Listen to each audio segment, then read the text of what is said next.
Maka unik Nabi Sulaiman doanya menyejarah, diabadikan dalam Al-Quran. Dan beliau berdoa di usia 40 itu. Apa doa Nabi Sulaiman di usia 40 tahun itu? Rabbi auzi'ni an ashkura ni'mataka allati an'amta alayya wa liwalidayya wa an a'mala salihan tarda wa aslih li fi dzurriyyati inni tubtu ilaika wa inni minal muslimin. Ya kan? مولاي صل وسلم دائما أبدا على حبيبك. Assalamualaikum warahmatullahi wabarakatuh. Alhamdulillahi rabbil alamin alladzi an'ama alaina bi ni'matil imani wal islam. Asyhadu an la ilaha illallah wahdahu la syarika lah dzul jalali wal ikram. Asyhadu anna Muhammadan abduhu wa rasuluh sayyidul anam.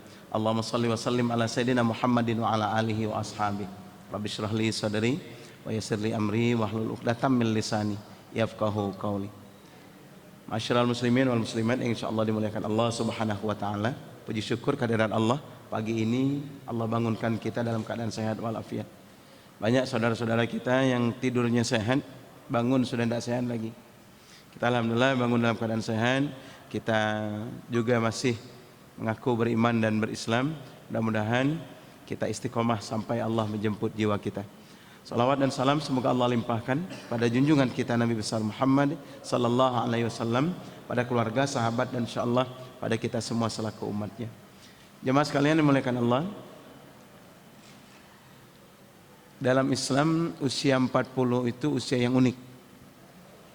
Gitu. Sebab Nabi mengatakan a'maru ummati ma baina sittin wa sab'in. Umur umatku itu kata Nabi kisarannya 60 sampai 70-an aja. Umur umatku kisaran 60 sampai 70. Kalau lebih dari itu pengecualian. Yang kurang dari itu juga tidak banyak. Gitu. Berarti memang usia umat Nabi Muhammad itu sudah dipatok sama Nabi ya 60 sampai 70 itulah. Maka kalau umur kita sudah 40, nah seharusnya muncul sifat hati-hati. Berarti kalau umur kita sudah 40 itu, kita sudah menggunakan 2/3 dari usia kita. Kalau bahasa orang maraton, kalau udah umur 40 itu udah tidak santai lagi, dia udah sprint. Sprint. Nggak bakal menang orang maraton itu, kalau orang udah sprint dia masih nggak bakal menang. Karena putaran-putaran terakhir itu orang sudah sprint. Berarti di usia 40 itu sebetulnya sprint kita dalam beramal. Sprint. Usia 40 itu unik. Nabi diangkat jadi jadi nabi itu usia 40, ya kan? Usia yang ke-40. Berarti seharusnya sudah ada kematangan jiwa di usia 40 itu. Kalau di umur 40 tahun orang belum mau sholat, itu waspada. Jangan-jangan sampai mati memang tidak mau sholat nih. Sekali sholat masuk masjid di depan imam, melintang. Gitu. Kalau umur 40 orang belum mau puasa, jangan-jangan sampai mati memang dia tidak mau puasa. Bahkan sebetulnya di usia 40 itu sudah kelihatan. Ekonomi juga termasuk gitu. Kalau umur 40 masih membelunyuk, nyari-nyari, itu repot itu. Repot. Saya kerasa sekali di usia di atas 40 itu sudah bukan usaha untuk cari-cari usaha baru. Untuk mempertahankan usaha lama saja sudah agak repot. Maka usia 40 itu benar-benar patokan sebetulnya. Kematangan jiwa, kematangan secara ekonomi. Itu sudah harus ada. Maka jamaah sekalian, Nabi diangkat menjadi Rasul di usia 40. Nabi Sulaiman alaihissalam pun berdoa di usia 40 tahun itu. Maka unik Nabi Sulaiman doanya menyejarah, diabadikan dalam Al-Quran. Dan beliau berdoa di usia 40 itu. Apa doa Nabi Sulaiman di usia 40 tahun itu? Rabbi auzi'ni an ashkura ni'mataka allati an'amta alayya wa liwalidayya wa an a'mala salihan tarda wa aslih li fi dzurriyyati inni tubtu ilaika wa inni minal muslimin. Ya kan? Apa kata Nabi Sulaiman ketika dia berdoa, Rabbi, duhai Tuhanku, auzi'ni, anugerahkan kepadaku, an ashkura ni'mataka allati an'amta alayya wa liwalidayya. Nabi Sulaiman minta kepada Allah agar beliau diberi sifat syukur atas nikmat yang Allah berikan pada dirinya dan pada kedua orang tuanya. Ini hebatnya Nabi Sulaiman.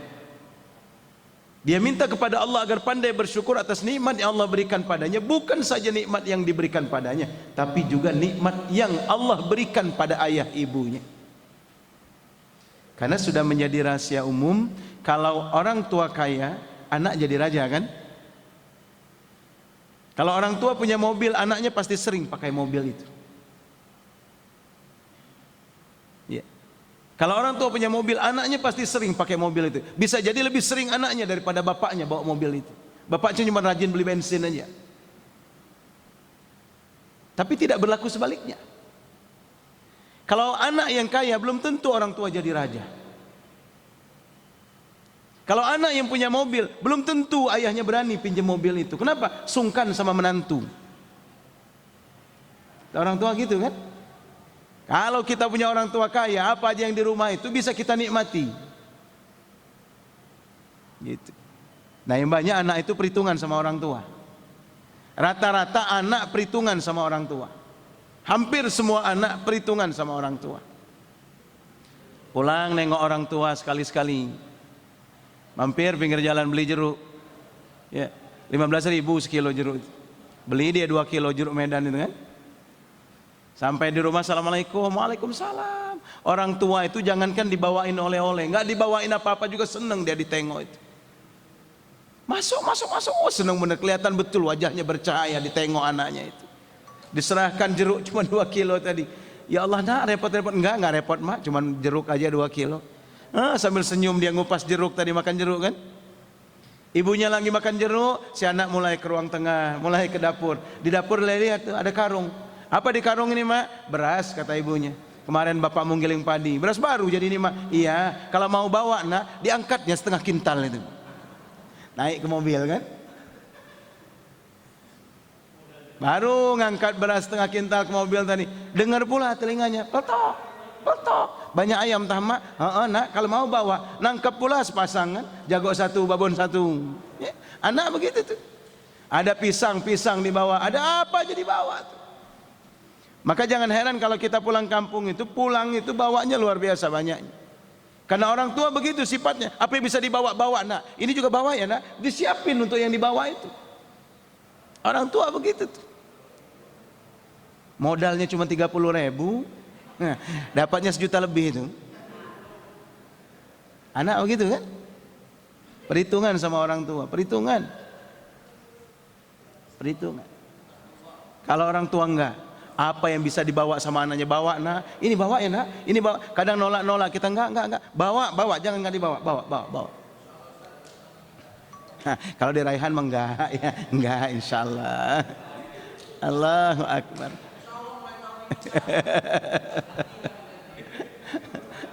Allahu Akbar. Gitu tuh. Maka cerdas sekali Nabi Sulaiman agar pandai bersyukur atas nikmat yang Allah berikan padanya dan kepada kedua orang tuanya. Maka nikmat apapun yang Allah berikan pada orang tua kita, syukuri. Maka bukan waktunya lagi kita mengeluhkan orang tua ya. Orang tua kita itu pasti punya cacat dan celah, pasti punya kelemahan-kelemahan dalam mendidik kita.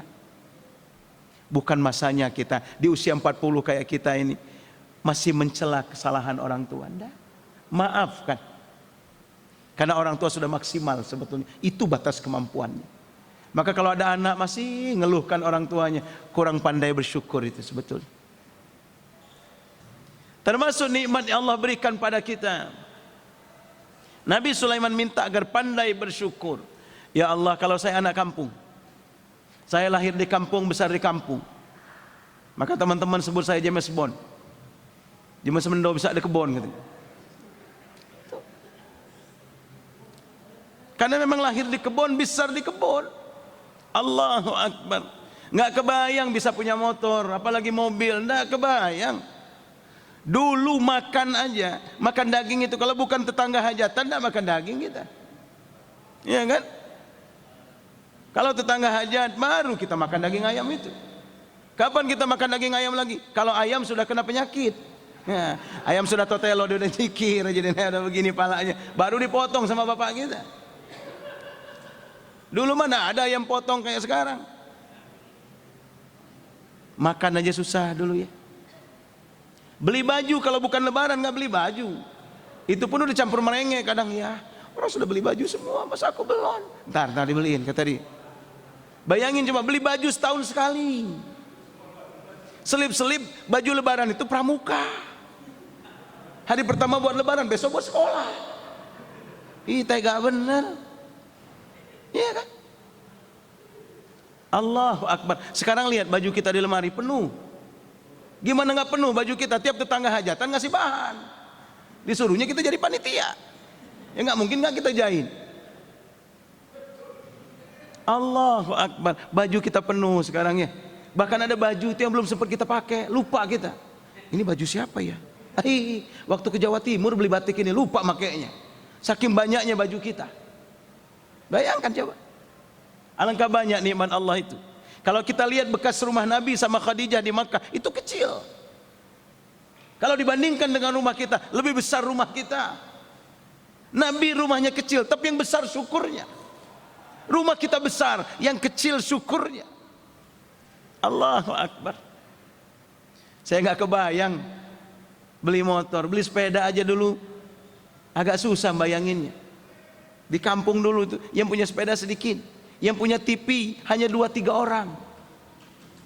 Kadang nonton itu penuh rumah orang itu sama kita. Pas mau film, akinya habis. Ya kan? Yang punya motor itu cuma Pak Camat. Maka kalau Pak Camat lewat bawa motor TRS-nya itu, lari kita anak-anak ke jalan itu, nyium asap knalpotnya. Motornya Pak Camat.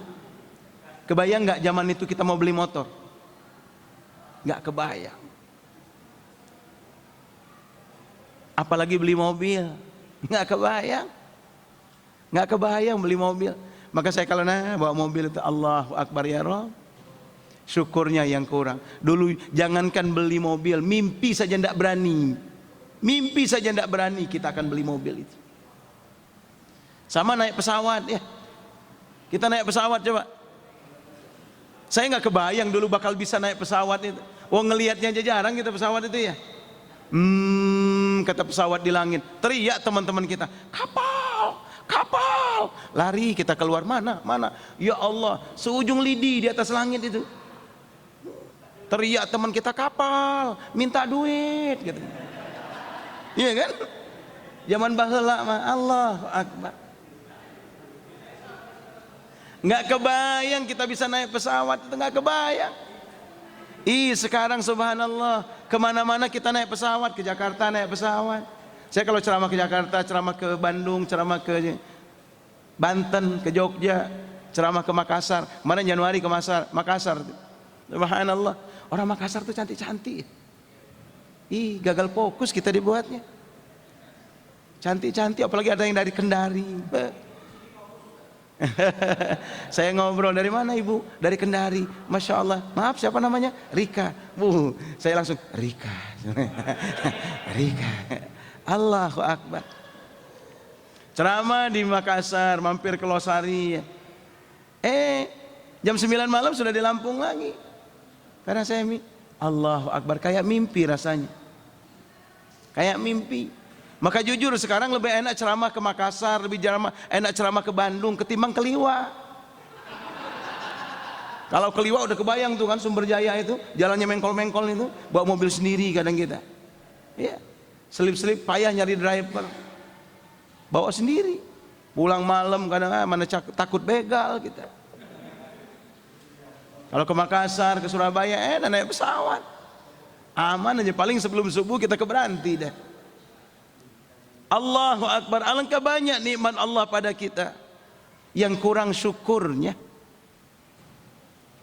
Maka kalau ada suami mengeluhkan istrinya, pada hakikatnya bukan istrinya yang bermasalah, Tapi si suami yang kurang rasa syukurnya. Tapi masih banyak suami itu Ustaz.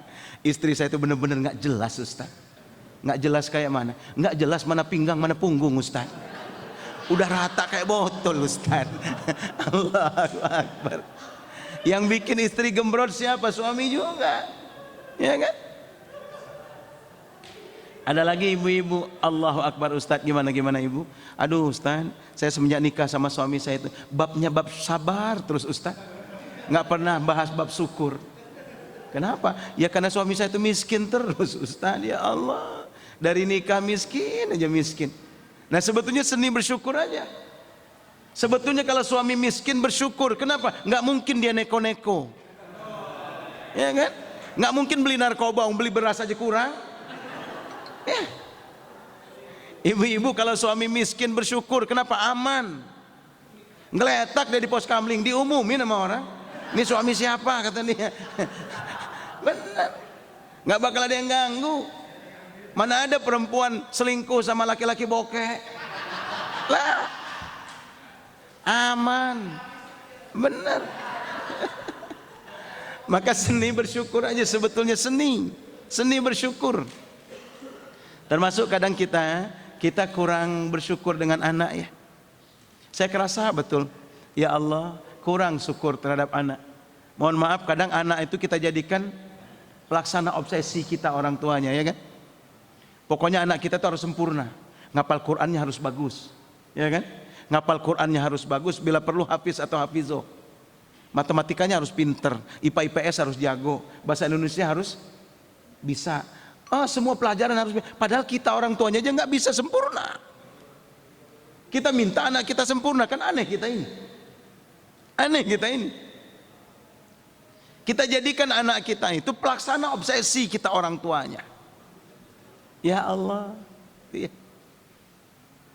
Maka saya terharu ketika membaca sebuah cerita yang dikirim lewat HP, saya baca. Ada seorang anak sebelum berangkat sekolah dimarahin sama ibunya. Pokoknya mama nggak mau tahu ya. Pokoknya mama nggak mau tahu. Kamu harus ranking 1 tahun ini. Kamu harus menang lawan si Anu. Rupanya si ibu ini saingan sama teman majelis taklimnya. Temennya itu anaknya ranking 1 sekelas sama anaknya. Sementara dia anaknya ranking 2. Pokoknya mama nggak mau tahu, nilai kamu harus bagus. Kamu harus ranking 1 tahun ini. Woy. Si anak nganggu aja berangkat sekolah itu. Biasanya jam 12 sudah pulang. Ini enggak pulang. Disusul sama ibunya. Di jalan ketemu sama temannya. Ibu-ibu yang lagi gandeng anaknya, nyusul anaknya jalan. Lihat Dita enggak? Bukannya Dita udah pulang tadi? Cuman saya lihat Dita pulang sambil nangis tadi Bu. Oh gitu. Balik dia, siapa tahu papasan di jalan, balik lagi ke rumah, dipanggil-panggil di rumah enggak ada. Baru balik lagi dia ke sekolah. Sampai di sekolah, dia lihat kantin, dia lihat tempat-tempat Dita biasa main, enggak ketemu. Akhirnya nanya sama guru, katanya udah pulang Bu, jam 12 tadi sudah pulang. Yaudah dia balik lagi ke rumahnya, di rumah enggak ketemu juga si Dita.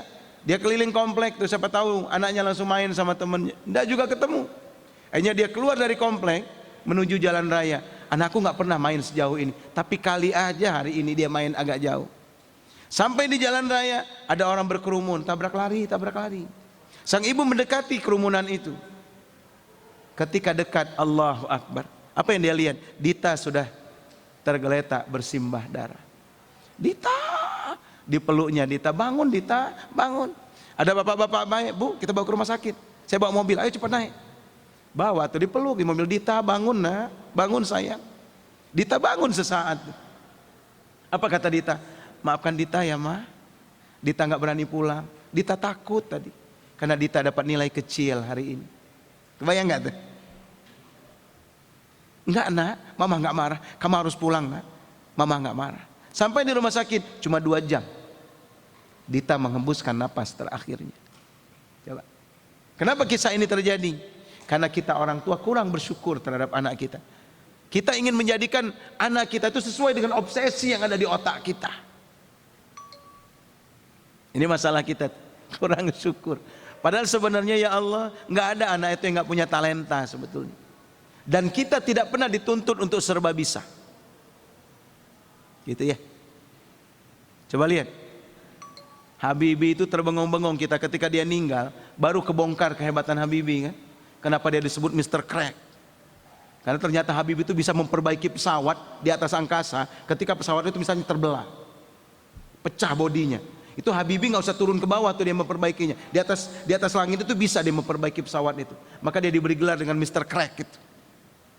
IQ-nya 200. IQ-nya 200. Lihat, penemu hukum relativitas yang dibangga-banggakan oleh Yahudi, Albert Einstein. Ternyata IQ-nya cuma 160. Habibie 200. Albert Einstein inilah karena yang membuat Yahudi menepuk dada. Suku paling cerdas di muka bumi ini adalah suku Yahudi. Terbengong-bengong kita dibuatnya. Kenapa? Karena mereka membangga-banggakan Albert Einstein. Ternyata Habibie itu 200. Galileo Galilei cuma 165. Isaac Newton cuma 190 IQ-nya. Habibie 200. Tapi Bapak Ibu sekalian, secerdas-cerdasnya Habibie, kalau diadu main gitar sama Rhoma Irama, pasti menang Rhoma Irama. Ya enggak? Rhoma Irama itu sambil menjam aja main gitar, jago dia. Apa artinya? Orang itu dilahirkan dengan talenta masing-masing. Kita tidak dituntut untuk serba bisa. Lalu masalahnya, kenapa kita menuntut anak kita untuk serba bisa? Sebetulnya anak orang itu, semua manusia itu nggak usah banyak-banyak pinternya itu, tapi dia unggul di bidangnya. Rhoma Irama, ya dia nggak banyak-banyak amat bisanya. Kalau disuruh main bola nggak bisa dia. Tapi kalau main musik, jago dia dibuatnya. Maka sebetulnya kita itu menemukan talenta anak, itu tugas kita. Tugas kita. Nah saya melihat, maaf, pendidikan kita nggak ke situ arahnya. Pokoknya anak-anak kita, termasuk murid-murid kita, kita paksa untuk semuanya harus bisa. Karena kita paksa untuk semuanya harus bisa, ujung-ujungnya nggak ada yang bisa. Bisanya bisa dikit.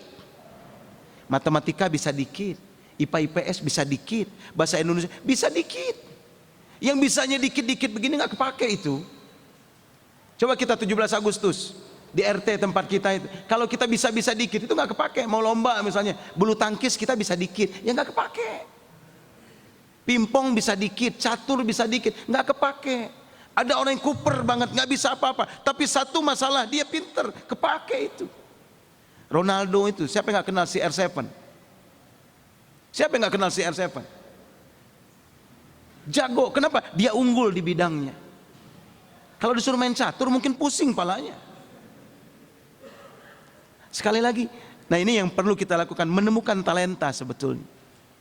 Menemukan talenta, bukan memaksa anak kita untuk melaksanakan obsesi kita orang tuanya. Kurang syukur kita.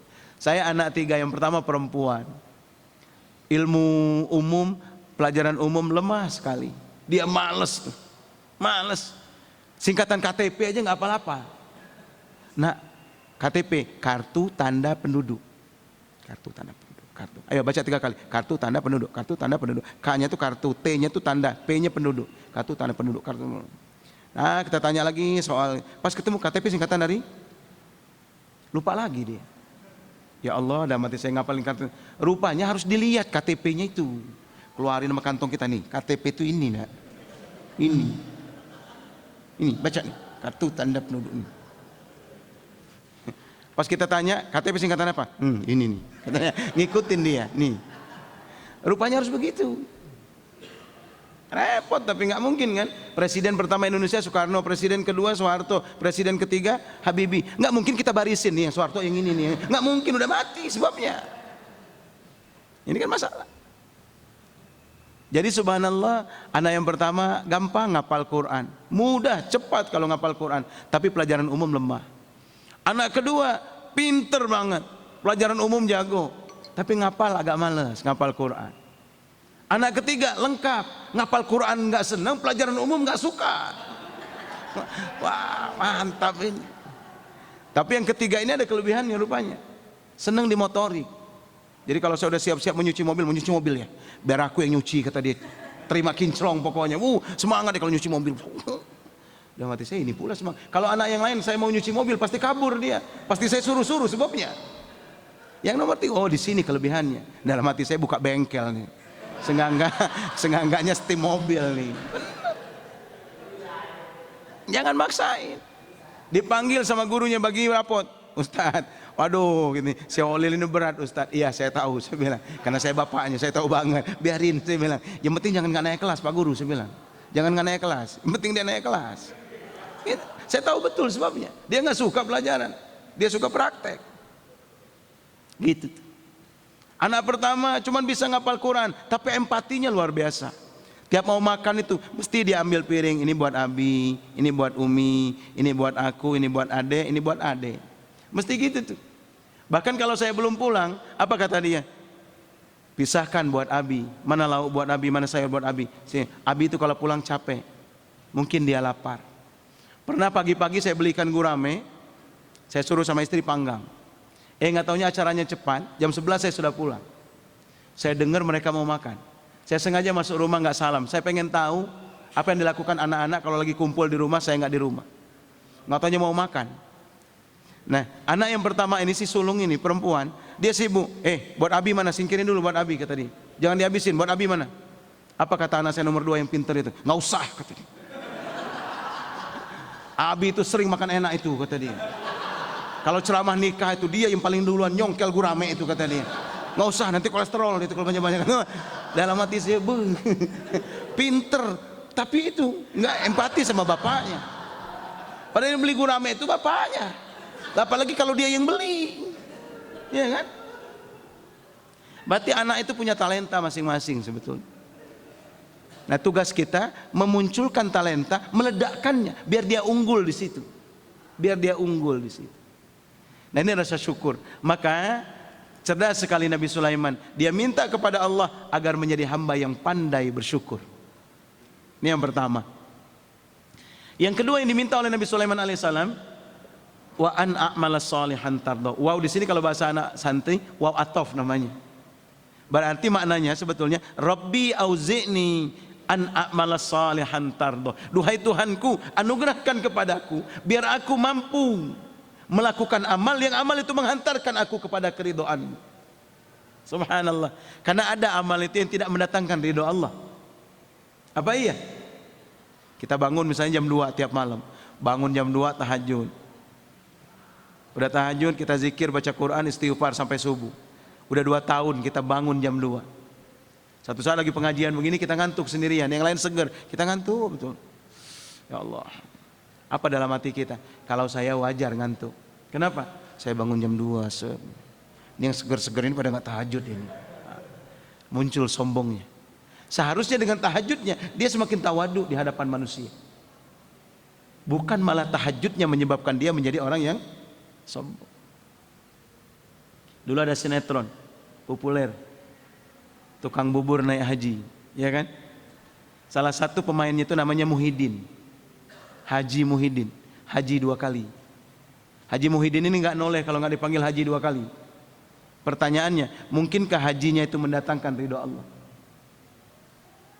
Nah maka Allahu Akbar. Ternyata amal itu sangat tergantung pada waktu dan tempat. Waktu dan tempat. Gitu. Tanggal 9 Zulhijjah misalnya, apa amalan yang paling baik ketika itu? Wukuf di Arafah. Wukuf di Arafah itu tidak tertandingi. Kalau kita di akhir Ramadan, kenapa kita i'tikaf? Karena kita berharap dapat Lailatul Qadar, ya kan? Kenapa kita mencari Lailatul Qadar itu? Tanazzalul malaikatu warruh. Karena pada malam itu diturunkan malaikat-malaikat dipimpin oleh malaikat Jibril. Khairum min alfis syahr. Malam itu lebih baik dari 1000 bulan. Karena malaikat-malaikat semuanya turun, sibuk mengangkat doa, doa cespleng ketika itu. Mustajabah. Ketika wukuf, kita kan nggak tahu dari malam 21, 22, 23 sampai 29 itu, kita nggak tahu kapan malam itu terjadi.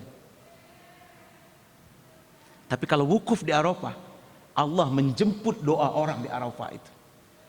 Maka saya perhatiin tuh, saya suka iseng tuh kalau ini doa apa tadi? Ya doa minta ampun Ustaz, minta ini. Kalau untuk urusan dunia minta apa? Saya pengen mobil Innova Ustaz, putih warnanya. Itu doang mintanya. Ustaz.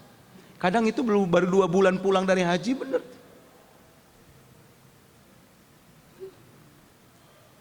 Wukuf di Arafah itu. Nah bagi kita yang nggak haji tanggal 9 Zulhijjah itu apa amalan yang paling baik? Puasa Arafah. Menghapuskan 2 dosa, 2 tahun dosa, setahun yang lalu, setahun yang akan datang, kan gitu. Gitu. Orang tua kalau sudah sepuh, apa amalan yang paling baik? Berbakti pada orang tua, birrul walidain. Ada sahabat, ya Rasul izinkan aku jihad fisabilillah bersamamu. Kata Nabi, pulang.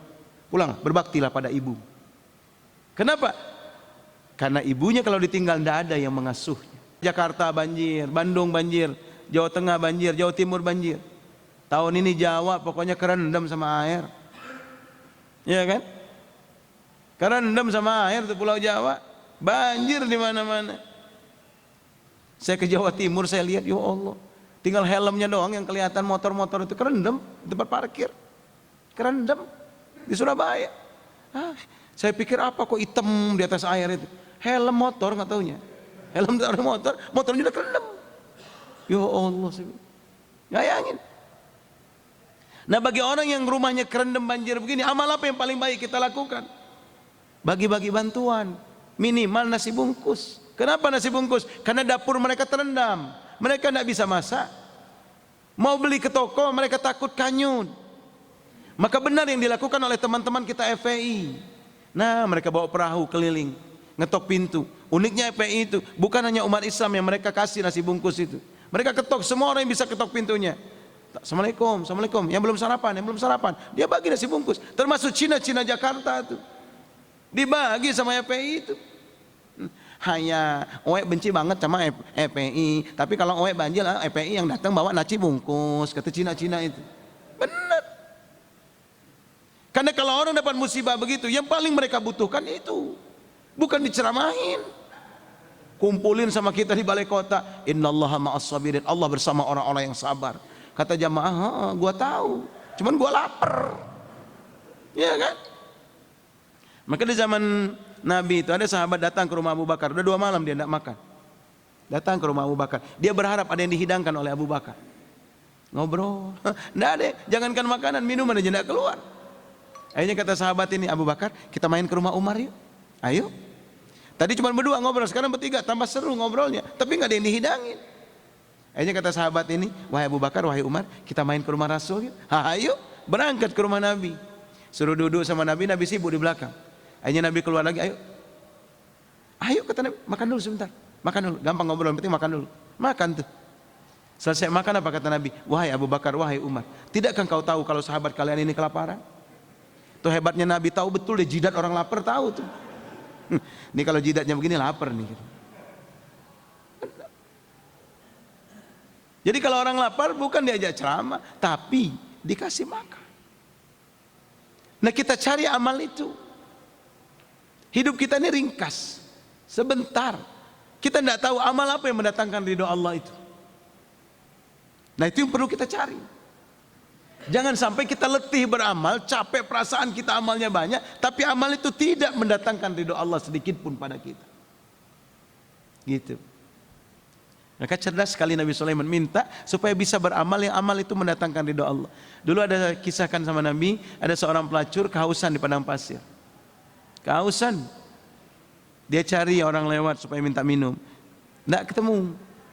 Nah bingung dia, dalam kondisi bingung akhirnya dia menemukan sebuah sumur. Nyaris putus asa wanita ini, hampir mati kehausan. Dia menemukan sumur, airnya banyak, dia turun ke bawah, dia minum sepuas-puasnya. Berkali-kali dia mengucapkan syukur, terima kasih ya Allah, kau bebaskan aku dari rasa haus yang teramat sangat.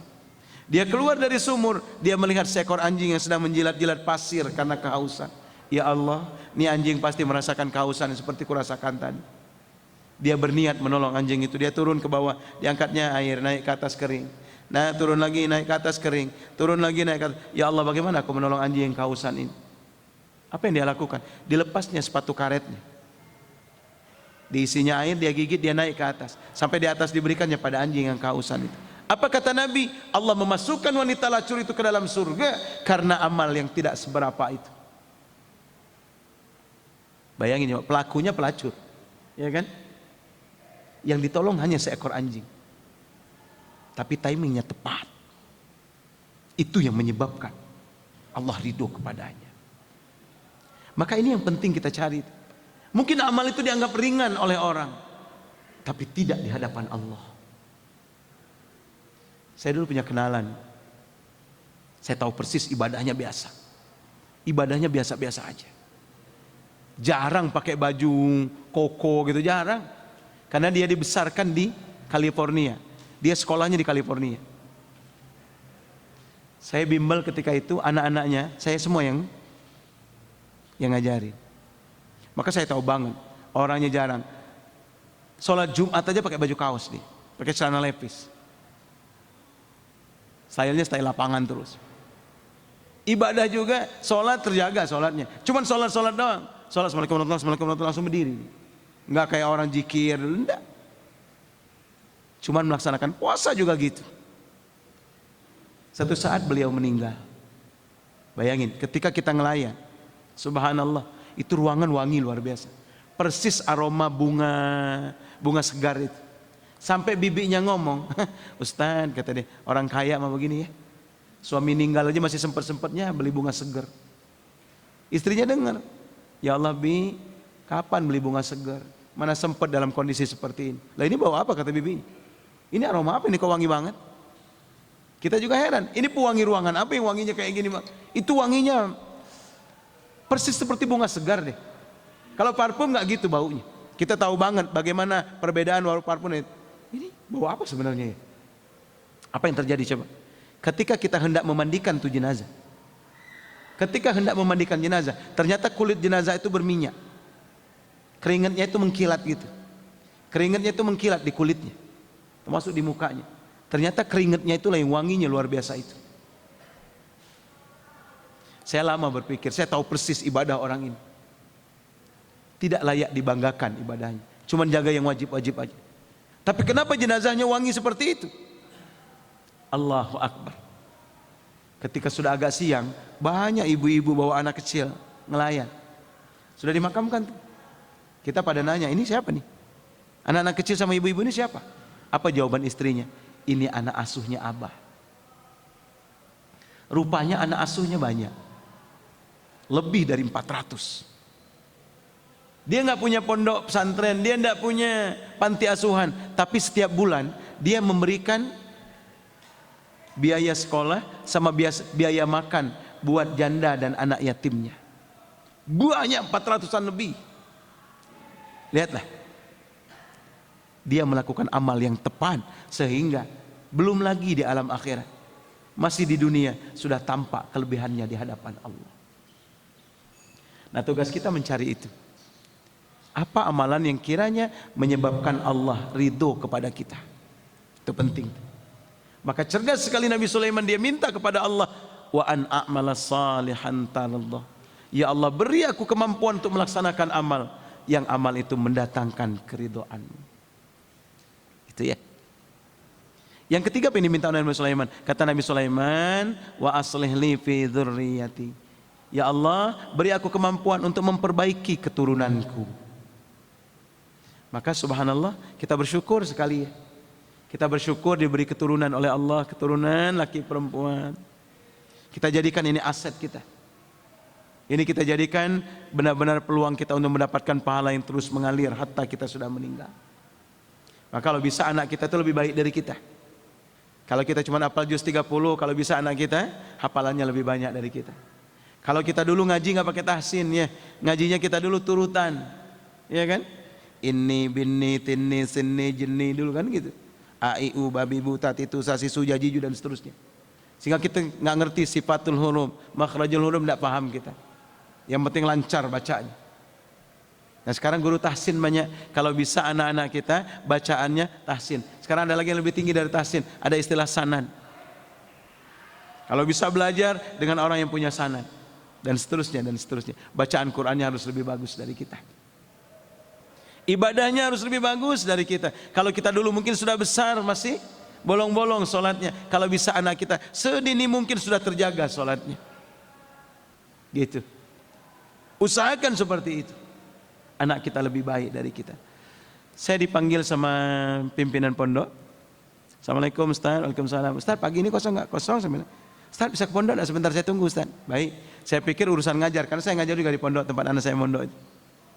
Ayo Ustaz, saya tunggu. Masuk ke ruangan beliau. Assalamualaikum. Waalaikumsalam. Ustaz, kita ngobrolnya di saung-saung aja, biar nyantai Ustaz, sambil ngopi. Baik. Saya bilang boleh.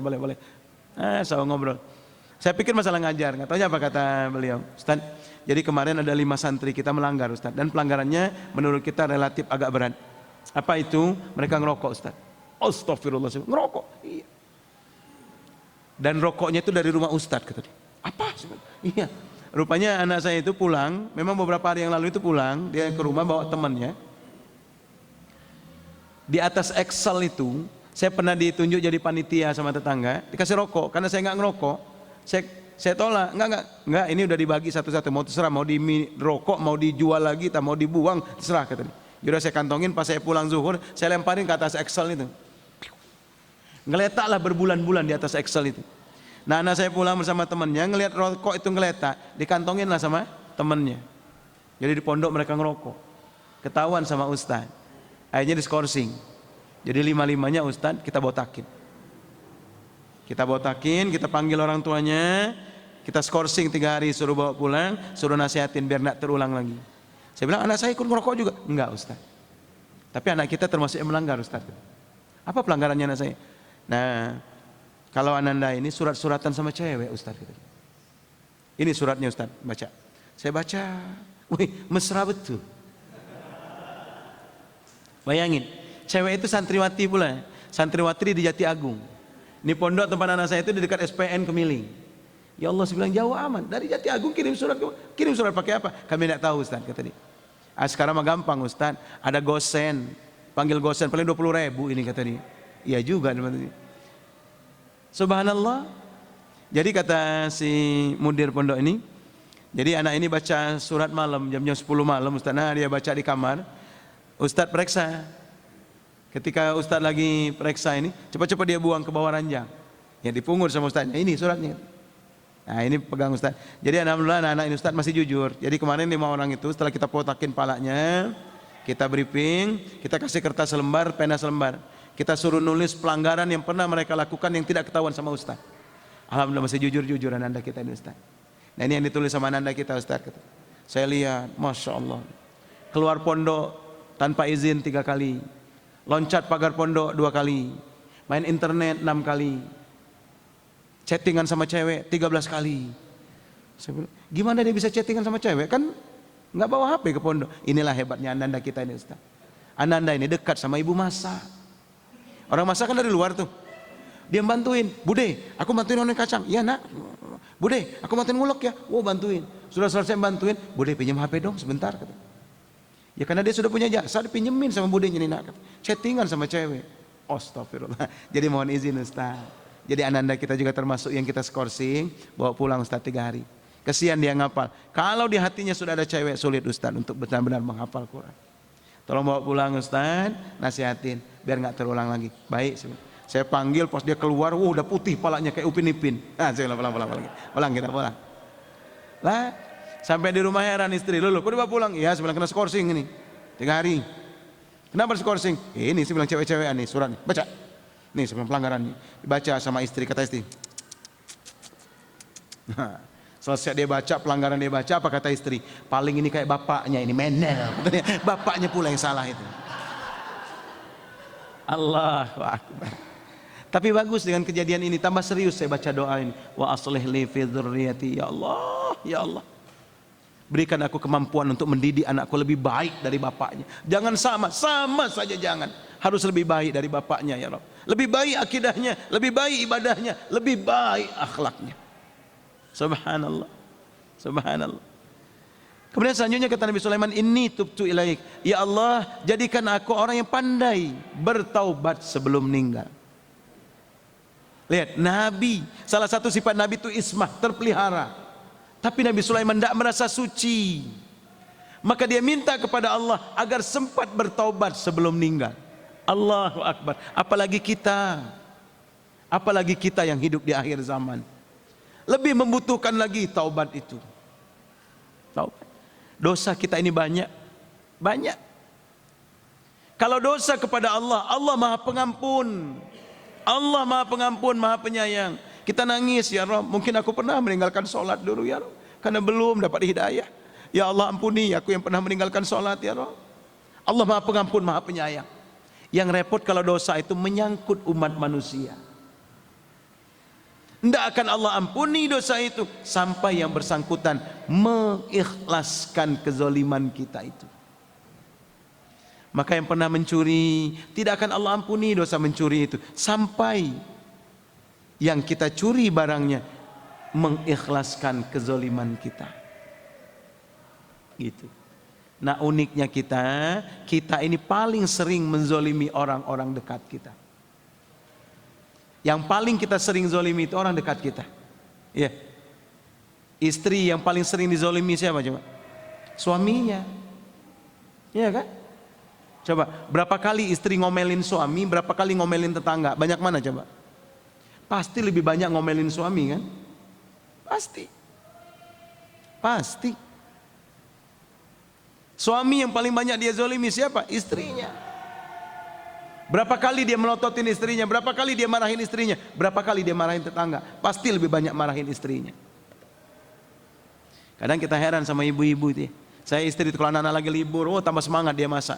Semangat. Jam 7 matang tuh.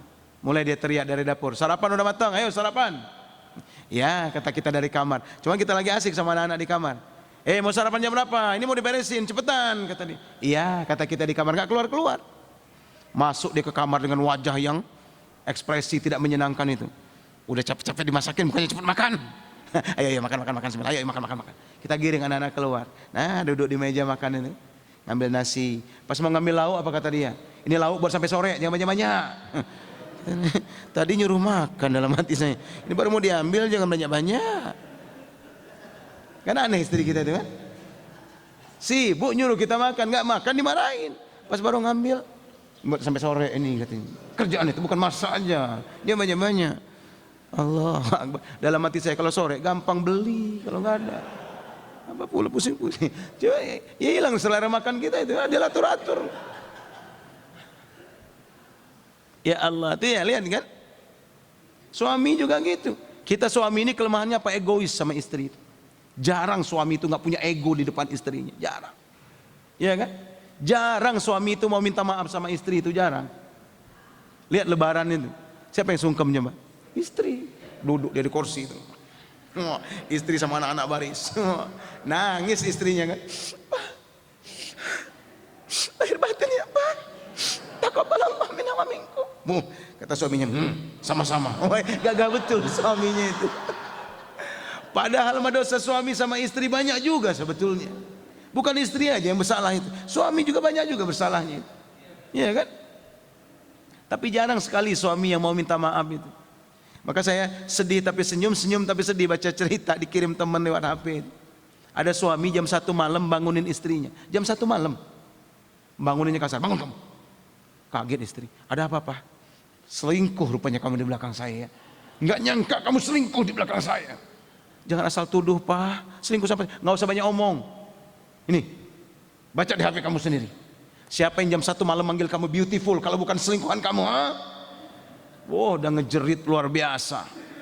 Nah istrinya gemeter nerima HP dari tangan suami. Diusapnya matanya biar jelas. Dia baca, ya Allah Papa, baca yang benar Pak. Ini bukan beautiful, ini baterai full Pak. Rupanya si istri ngecas penuh. Ada tulisan baterai full. Suami ngelilir, dia lihat beautiful. Udah bentak-bentak, nggak taunya salah baca. Baca yang benar Pak, yang benar baca. Baterai full itu pas dia baca. Iya. Tapi jarang suami minta maaf, udah jelas-jelas salah begitu kan? Apa kata dia? Makanya kalau ngecas jangan lama-lama. Kalau meledak HP kamu itu kebakaran rumah kita ini. Masih ngeles itulah. Maka dalam hati saya, ya Allah gua banget ini. Iya. Jarang suami mau minta maaf, udah nyata-nyata salah, boro-boro minta maaf, masih ngeles, ya kan? Maka nggak bagus memang kita buka-bukaan HP itu sebetulnya. Maka ibu-ibu tuh jangan suka buka-buka HP suami itu, iya kan? Ini enggak, kita senang betul saling buka HP itu kadang. Ada istri buka HP suaminya, dia buka-buka. Ada nama orang mak lampir. Siapa mak lampir ini? Kita pikir. Pasti ini selingkuhan suami. Daripada penasaran dia telepon. Nggak taunya yang bunyi HP dia. Kampret kata dia. Berarti suami nama-nama dia ditulisnya mak lampir di HP-nya. Saya sakit hati Ustaz. Masa nama saya di e-booknya, iPhone-nya apa namanya? Suami ditulis mak lampir. Nggak usah sakit hati, saya bilang ganti aja nama suami jadi Pak Lampir. Satu sama. Ya kan? Maka saya kadang kalau nganter jamaah umroh itu, biasa jamaah umroh kalau sudah pulang itu, Ustaz berkenang-kenangan foto, wah jebret foto. Kadang berdua dia, berdua sini perempuan udah mati. Ginilah rasanya kalau bini duo itu, saya pikir fotonya jadilah. Tapi kalau bandara Jakarta saya hapusin semua. Kata teman, kenapa dihapus Ustaz? Oh di rumah ada mak lampir. Saya bilang, daripada ribut sama mak lampir, mending kita hapus semua. Dihapus. Padahal kadang pengen juga kita buat kenang-kenangan. Cuman daripada mak lampir ngamuk, ya udah kita hapusin ya. Subhanallah. Nah maka yang paling banyak dosa kita itu sama orang dekat sebetulnya. Sama orang dekat. Maka banyak-banyak minta maaf sama orang dekat. Banyak bertobat, banyak minta maaf sama orang dekat. Karena orang-orang dekat inilah yang akan menjadi saksi utama kelak ketika kita di mahkamahnya Allah di padang mahsyar kelak. Yang terakhir ini minta oleh Nabi Sulaiman, inni minal muslimin, ya Allah jadikan aku istiqomah dalam berislam sampai aku meninggal tetap dalam keadaan Islam. Nah ini penting sekali. Penting sekali, jangan sampai kita sudah berusaha jadi orang baik, tapi di akhir hayat kita meninggal dalam keadaan su'ul khatimah. Sungguh tidak ada jaminan kita akan meninggal dalam keadaan baik. Nggak ada jaminan. Kita baik terus, setia terus, pas sekalinya selingkuh ninggal. Kita nggak pernah minum minuman keras, sekali ditawarin teman ngambil setengah gelas ninggal. Na'udzubillah tsumma na'udzubillah. Hati-hati kita ya. Jangan sampai di akhir hayat kita malah kita meninggal dalam keadaan su'ul khatimah. Bahkan sebetulnya kalau kita mau jujur, nggak ada jaminan kita ini akan istiqomah dalam berislam. Kebayang nggak? Kalau kondisi misalnya semakin tidak memungkinkan, ekonomi semakin kacau, penghasilan semakin sedikit, sementara harga semakin membumbung tinggi, sehingga kita benar-benar dihimpit oleh perekonomian yang berat. Kita sama pasangan kita sakit-sakitan, belum lagi anak-anak kita juga demikian. Habis tabungan kita, habis semuanya terjual untuk berobat. Baru sembuh, tidak ada yang bisa dimakan. Datang orang kafir bawa beras, bawa gula, bawa spermi, bawa sarden dan sebagainya. Belum tentu kita mampu menjaga akidah kita dalam kondisi seperti itu. Bahkan di Teluk itu ada kiai, bangun pondok pesantren. Ketika usia sudah mulai agak lanjut, rupanya nyai mulai menopause. Nah ini hebatnya, istri menopause, suami puber ketiga. Ada santriwati yang mengabdi di pondok itu, tidak pulang-pulang. Dilihat-lihat karena sering bikinin kopi, sering bikinin teh, sering diajak ngobrol segala macam. Akhirnya muncul rasa cinta. Dilamarlah si santri ini sama sang kiai. Lamar mau. Dinikahi sama si kiai santri ini. Ya jauh umurnya. Nah rupanya santri kita ini gaul, senang perawatan. Dikit-dikit datang ke salon perawatan muka, datang lagi ke salon perawatan alis, datang lagi ke salon tanam bulu mata, datang lagi ke salon perawatan tumit. Sampai tumit dirawat. Mulai sering masuk supermarket, istri tua sudah mulai terabaikan. Habis waktu kiai di pondok dan habis ngeladeni istri mudanya ini.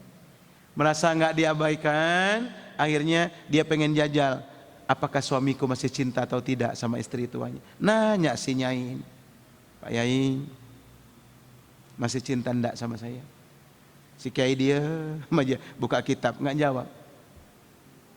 Pak Yai, kalau Pak Yai sudah enggak cinta lagi, ceraiin aja saya. Diceraiin bener nggak taunya. Ya udah kalau mau cerai. Akhirnya kata istrinya, kalau udah dicerai gini, saya izin pulang kampung kalau gitu. Ya sudah, nanti diantar santri pulang. Diantar pulang kampung. Nah, sampai di kampung, ngelihat orang pengajian di masjid, alah kata dia, suami saya dulu tukang ngisi pengajian, tapi nggak benar tuh. Usah ngajian pengajian. Tapi teman-teman kampungnya masih rajin pengajian. Ujung-ujungnya dia benci sama temannya yang masih rajin pengajian, padahal dia benci sama pengajian. Dia benci sama orang yang ngaji, benci sama pengajian, benci sama ustadz. Semua ustadz dia benci akhirnya. Nggak cukup sampai di situ. Semakin besar rasa bencinya. Akhirnya dia benci sama Islam. Akhirnya dia keluar dari agama Islam. Bayangin, bertahun-tahun mendampingi sang kiai, bangun pondok dan lain sebagainya. Di akhir hayatnya dia malah murtad. Maka gampang tuh, sepele sekali masalahnya. Bisa jadi kita benci sama Islam itu awalnya dari benci sama ustaz. Ada ustaz ceramah, kok kayaknya nembak dia. Mulai tatapan matanya tajam. Apa maksudnya nih ustaz ini? Kok sengaja bener kayaknya nembak saya. Bulan depan ceramah lagi tuh si ustaz, nembak lagi. Ini kayaknya ustaz sewot bener sama saya nih kayaknya. Tiap dia ceramah nembak saya. Kayak udah iyanya aja. Tuh. Dia awali dari benci dengar ceramah ustaz. Padahal ustaz ceramahnya umum-umum aja sebetulnya. Cuman karena dia merasa tertembak tuh. Akhirnya benci sama ustaz, benci sama pengajian. Tidak tertutup kemungkinan akhirnya benci sama Islam. Maka tidak tertutup kemungkinan dia bisa murtad karenanya. Maka subhanallah, alangkah cerdasnya Nabi Sulaiman.